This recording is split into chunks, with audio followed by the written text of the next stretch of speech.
D صاحب بتائیے گا کہ اب آپ کو ایران امریکہ تنازع میں درمیان میں شعلے بھڑک اٹھے ہیں، شدت کیسے کم ہوتی نظر آ رہی ہے، کیا دیکھ رہے ہیں آپ؟ دیکھیے اس وقت دونوں ممالک جو ہیں وہ دوبارہ اسی طرف ایسا لگ رہا ہے کہ جیسے بیچ میں کوئی سپوائلر آ گیا ہے، اور ہمیں سب کو معلوم تھا کہ یہ سپوائلر جو ہے یہ اسرائیل کی صورت میں موجود ہے. اور جب یہ میڈیشن ہو رہی ہے اور اس میں جو سب سے بڑا فریق ہے جس کی وجہ سے یہ جنگ شروع ہوئی ہے وہ تو اسرائیل ہے، تو میرا خیال ہے اس کو کسی طریقے سے یا تو میڈیشن میں لایا جائے یا اس کو امریکہ اس طریقے سے رین ان کرے کہ وہ بار بار اس کو جو پورا ایک پروسیس چل رہا ہے اس کو ریل کرنے کے لیے وہ اپنا کردار ادا نہ کرے، کیونکہ ایسا لگ رہا ہے کہ دونوں فریق جو ہیں وہ میکسیملسٹ پوزیشنز سے چاہتے ہیں، کوئی فتح چاہتے ہیں. اور خاص طور پہ جو امریکہ ہے چونکہ وہ اگر اس وقت کمپلیٹ آبی ناکہ بندی اس کو ختم نہیں کرتا تو وہ کانفیڈنس بلڈنگ جو میجر ہیں جو فضا ہے وہ قائم نہیں ہو پاتی. اگر یہ فیصلہ کر لیا ہے کہ ہم نے اس وقت ایک ایگریمنٹ کی طرف جانا ہے، وہ فریم ورک تیار ہے، تو پھر یہ ایک دوسرے کو جو فیس سیونگ اور جو سپیس دینے والا معاملہ ہے بہت ضروری ہے. تو اپنے جو ڈومیسٹک آڈینس ان کی پالیٹکس کے لیے اگر یہ رویہ روا رکھا گیا تو پھر بڑا مشکل ہو جائے گا، کیونکہ دین آپ کو کسی قسم کا جو فریم ورک بیسک ہے جس کے اوپر آپ نے جانا ہے کہ جوہری معاہدے پہ اگر آپ نے کوئی کنسیشن کرنی ہے، اور ایران کو بھی چاہیے کہ وہ اس پہ اپنا ریڈ لائن اس میں تھوڑا سا اس طریقے سے لچک پیدا کرے کہ اس کی کاسٹ بینیفٹ وہ ریلیشن شپ دیکھے فائنینشیل جو سینکشنز ہٹنے سے. کیونکہ اگر وہ اس پہ تیار ہے کہ وہ 5 یا 10 سال کے لیے کوئی موراتوریم جو پیسفل جوہری افزودگی ہے اس پہ وہ کرنا چاہیں گے، تو پھر ان کو یہ بہت ضروری ہے کہ اس وقت اپنی اکانومی کی طرف بھی ان کی نگاہ ہونی چاہیے کہ انٹیگریشن کے فوائد کیا ہیں، اور جو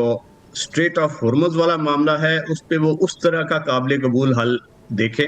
کہ وہ انٹرنیشنل اسٹریٹ تھا، بین الاقوامی قوانین کے تحت اس کے اندر ایک موومنٹ ہوتی ہے اور اس کو برقرار رکھے. امریکہ کا فرض یہ ہے کہ وہ ایران کو سپیس دے اور جو دھمکیاں اور بار بار جو انٹیمیڈیٹری ٹویٹس ہیں اس کا سلسلہ بند کرے. تو یہ